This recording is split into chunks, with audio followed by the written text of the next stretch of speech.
નમસ્કાર, આપ જોઈ રહ્યા છો મુંબઈ સમાચાર ડિજિટલ ન્યૂઝ અને આપની સાથે છું હું મેહુલ ઝાલા. વાત કરીએ સૌથી મહત્વના સમાચારની. આરજેડીના નેતા તેજસ્વી યાદવે મુખ્યમંત્રી નીતિશ કુમારને લઈને કર્યો મોટો દાવો. તેજસ્વી યાદવે કહ્યું કે તેમના કાકા એટલે કે મુખ્યમંત્રી નીતિશ કુમાર 4 જૂન બાદ કોઈ મોટો નિર્ણય લઈ શકે છે. નીતિશ પોતાની પાર્ટી બચાવવા અને પછાતોના રાજકારણ માટે કોઈ પણ પગલું ભરી શકે છે. તેજસ્વી યાદવના આ નિવેદન બાદ રાજકીય અટકળો તેજ જોવા મળી. ઉત્તરાખંડમાં વિહાર કરી રહેલા જૈન મુનિઓ સાથે દુર્વ્યવહારનો વિડીયો સોશિયલ મીડિયા પર વાયરલ. આ ઘટનાનું સંજ્ઞાન લેતા મુખ્યમંત્રીએ ઉત્તરાખંડ પોલીસ મહાનિદેશકને તમામ તથ્યોની તપાસ કરી યોગ્ય કાર્યવાહીનો આપ્યો આદેશ. મિઝોરમની રાજધાની આઇઝોલમાં એક મોટી દુર્ઘટના. અહીં ભારે વરસાદના કારણે પથ્થરની ખાણ ધસી. ગંભીર દુર્ઘટનામાં 10 લોકોએ ગુમાવ્યા જીવ, જ્યારે અનેક લોકો દટાયાની આશંકા. દિલ્હીના મુખ્યમંત્રી અરવિંદ કેજરીવાલને સુપ્રીમ કોર્ટમાંથી ઝટકો.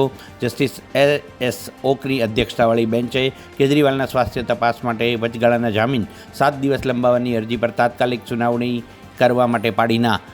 બેન્ચે મોડેકથી અરજી દાખલ કરવા અંગે પણ ઉઠાવ્યા સવાલ.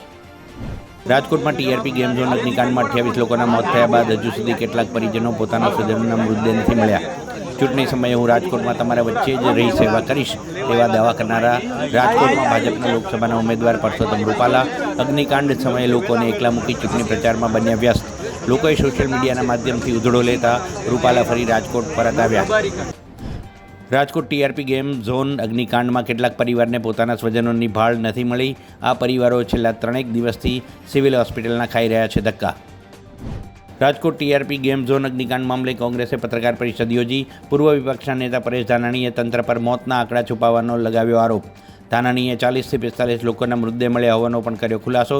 જોકે અધિકારિક રીતે 28 લોકોના મોત થયા હોવાનો થયો છે ખુલાસો, જેમાં કેટલાક લાપતાનો કોઈ ઉલ્લેખ નથી. ભારતીય મેન્સ ક્રિકેટ ટીમના મુખ્ય કોચ માટે વડાપ્રધાન નરેન્દ્ર મોદી, અમિત શાહ અને પૂર્વ ભારતીય ક્રિકેટર સચિન તેંડુલકરના નામથી પણ કેટલીક અરજી મળી બીસીસીઆઈને. બોર્ડને આ પદ માટે 3000થી વધુ મળી છે અરજીઓ. એક રિપોર્ટ અનુસાર મોટાભાગના પૂર્વ ક્રિકેટરોને વર્તમાન રાજનેતા સહિત ખોટા નામથી કરવામાં આવી છે અરજીઓ. શાહિદ કપૂર અને મીરા રાજપૂત પ્રોપર્ટીમાં ઘણું રોકાણ કરે છે. કહેવાય રહ્યું છે કે બંને મુંબઈમાં એક નવું લક્ઝુરિયસ એપાર્ટમેન્ટ ખરીદ્યું છે. શાહિદ અને તેની પત્ની બંને આ ઘર 59 કરોડ રૂપિયામાં ખરીદ્યું છે. કહેવાય છે ડુપ્લેક્સ એપાર્ટમેન્ટ અને પેન્ટ હાઉસ સાથે 5 બેડરૂમ, હોલ, કિચન અને 4 BHKના ફ્લેટ્સ પણ છે. તો આ હતા અત્યાર સુધીના મુંબઈ સમાચાર ડિજિટલ ન્યૂઝ.